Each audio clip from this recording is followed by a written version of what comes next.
Shalom alaihim Besem Yesua Hamasiah. Salam sejahtera di dalam nama Tuhan Yesus Kristus. Bapak Ibu Saudara peserta sekolah tinggi Alkitab, kita akan masuk di dalam pelajaran nomor 086. 086 ini intinya sudah cerita tentang nanti bait Allah itu dijarah ya. Bait Allah sudah dijarah. Elisa mati ya. Pelajaran nomor 086, 2 Raja-Raja pasal 13. Elisa sakit lalu mati di ayat ke-14. Ayat 20 Elisa dikubur.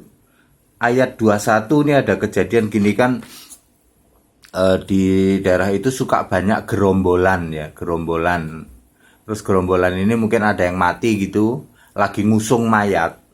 Terus entah karena kenapa mayat itu dicampakkan kena ke kuburan, kena ke tulangnya Elisa. Mayat itu hidup lagi ya. Ini cerita Elisa kan kayak begitu ya. Kalau Elia pernah menghidupkan anak janda itu ya, anak janda yang mati dihidupkan lagi pernah ya. Nah sekarang ini Elisa. Elisa ini ada orang gotong mayat, gerombolan itu, para pengacau gotong mayat, terus entah kenapa gitu, mayatnya dilemparin ke kuburannya Elisa. Begitu kena dengan tulang-tulangnya Elisa, mayatnya hidup lagi, bangkit lagi. Terus kuisnya, apakah ini bisa disebut menghidupkan orang mati? Ya. Bisa nggak itu disebut kayak gitu tuh?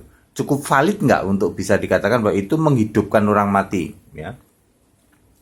2 Raja-Raja pasal 24. Yoyakim takluk pada Nebukadnezar. Ayat 6, Yoyakim mati digantikan anaknya Yoyakin. Jadi Yoyakim diganti Yoyakin. Ini hampir sama ya. Yoyakin jahat di mata Tuhan. Ayat 9, ayat 10. Nebukadnezar mengepung Yerusalem. Ayat 11, Yoyakin ditawan. Ayat 13, bait Allah dijarah, emasnya dikerat ya. Kuisnya kira-kira tabut perjanjian diambil apa enggak ya. Saudara-saudara, ini memang kita sedang cari tahu tentang tabut perjanjian berdasar urutan-urutannya ya. Karena ini ada proses dijarah oleh Nebukadnezar. Banyak barang diambil, tetapi kita mau cari tahu tabut perjanjiannya kemana. Ya. Ayat 14 sampai 15, semua penduduk Yerusalem dibuang, termasuk Yoyakin, semua dibuang ke Babel. Ya. Pembuangan ke Babel. Ayat 17, Zedekia diangkat jadi raja, tapi raja boneka. Bonekanya Babel ditaruh di situ. Raja harus tunduk pada Babel lah begitu ya. Ya raja bonekanya lah gitu ya. Ayat 20, Zedekia memberontak pada Babel. 2 Raja-Raja pasal 25 ayat 1 dan 2. Yerusalem dikepung Nebukadnezar. Kalau tadi kan cuman diambil perabotnya, kali ini beda lagi nih ya.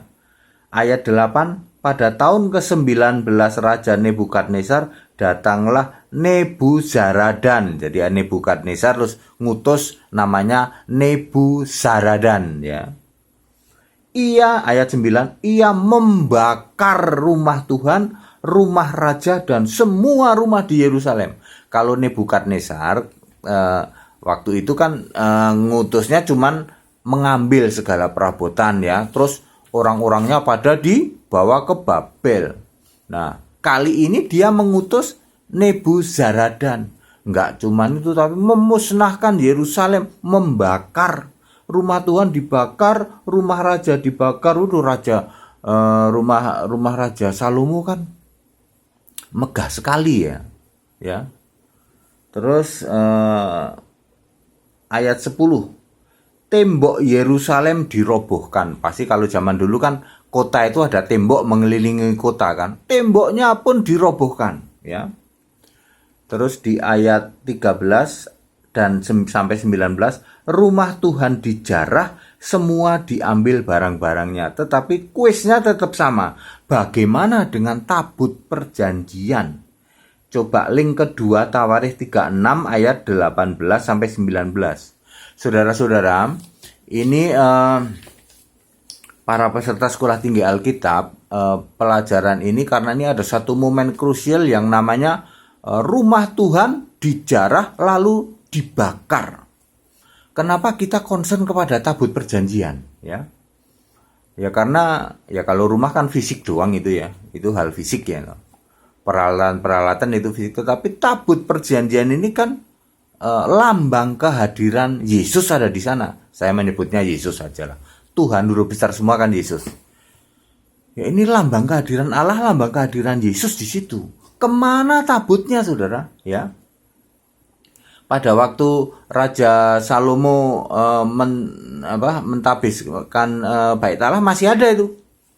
Ini kan masih bait Allah pertama ya, zaman Salomo ya. Terus dijarah, dibakar oleh Nebukadnezar yang Nebuzaradan tadi yang kirim utusan tadi. Nah sekarang kita coba lacak tabut perjanjiannya di mana, saudara ya. Ada kata-kata detail barangkali ayat-ayat yang kunci yang mengatakan sebenarnya ada di mana ya.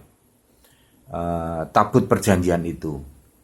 Baik, itu pelajaran nomor 086 ya. Kita harus clear dalam hal ini bahwa inilah titik balik bait Allah. Bait Allah pertama hancur. Ini titik baliknya di sini. Termasuk istananya Salomo yang sangat dibangga-banggakan.